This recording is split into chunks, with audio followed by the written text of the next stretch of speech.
gains tax on all assets. And I understand that no one in New Zealand is advocating actually doing that.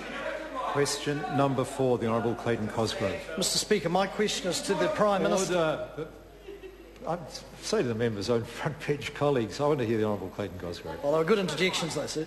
My question is to the Prime Minister, sir, and asks, further to his answer to oral question number 10 yesterday, what evidence does he have for disagreeing with Treasury's finding that, quote, significant participation by foreign investors will be essential to achieve the government's overall objectives, unquote, if the government's privatisation plan goes ahead?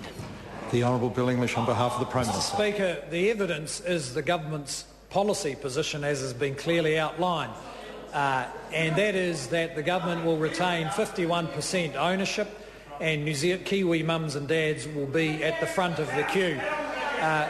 And that member will know, often the government doesn't take Treasury advice, and in this case we haven't taken Treasury advice because they have different objectives than the national government does.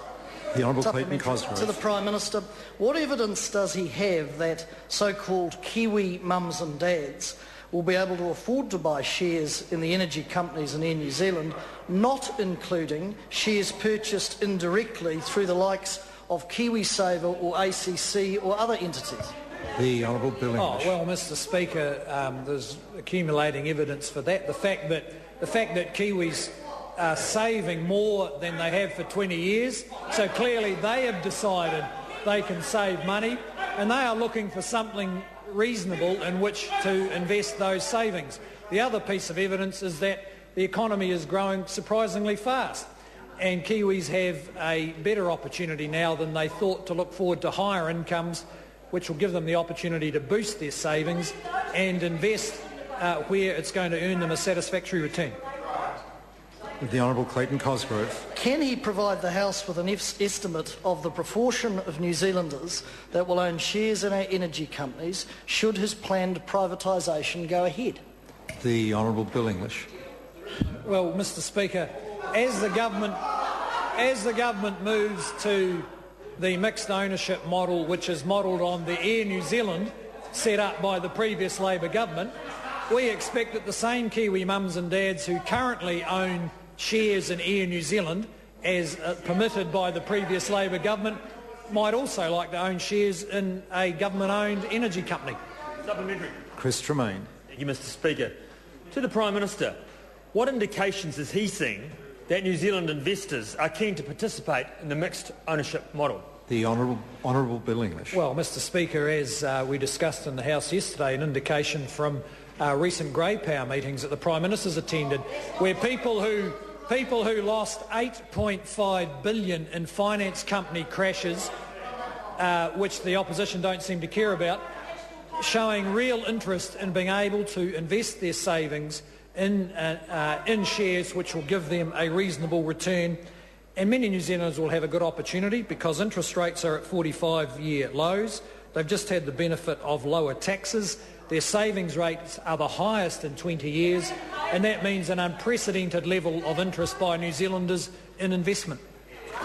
The Honourable Clayton Cosgrove. The Prime Minister, given the Treasury has said that the, quote, NZX is already heavily weighted in energy stocks, unquote, what evidence does he have that the state-owned energy companies will be an attractive proposition for Kiwi mums and dads given that weighting? The Honourable Bill English. Well, Mr Speaker, it will be an attractive proposition because it will be 51% owned by the government. Kiwis will be at the front of the queue with the best opportunity to buy these shares should it go ahead.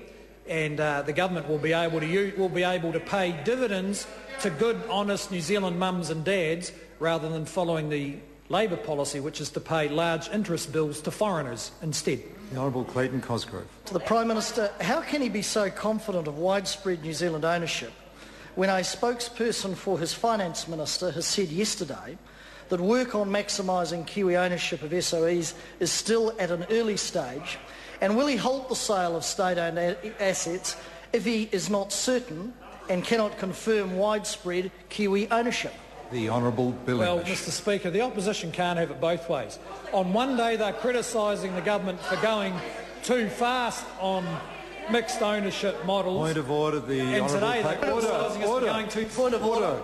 The Honourable Clayton Cosgrove. Sir, point of I order. think the issue is self-evident. I'd ask the Minister to address the question. Order.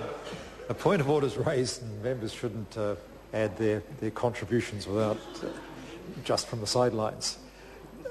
It's never helpful to start answering a question by climbing into the questioner unless the question is absolutely highly provocative. And I'm not sure if I'd put that question in that particular category. I invite the Honourable Clayton Cosgrove to repeat his question, because it's just not a good approach to start answering it by talking about the problem with another political party. Thank you, sir. The Honourable Clayton Cosgrove. To the Prime Minister. How can he be so confident of widespread New Zealand ownership when a spokesperson for his Finance Minister has said yesterday that work on maximising Kiwi ownership of SOEs is still at an early stage, and will he halt the sale of state assets if he's not certain of widespread Kiwi ownership? The Honourable Bill English. Well, Mr Speaker, we are confident because New Zealanders have put behind them a wasted decade of debt and property speculation, and they are now looking forward to higher savings, bigger exports, a more productive economy and good income growth. And in that, we believe that is an environment where they will view this kind of investment opportunity positively. Question number 5, Dr. Kennedy Graham.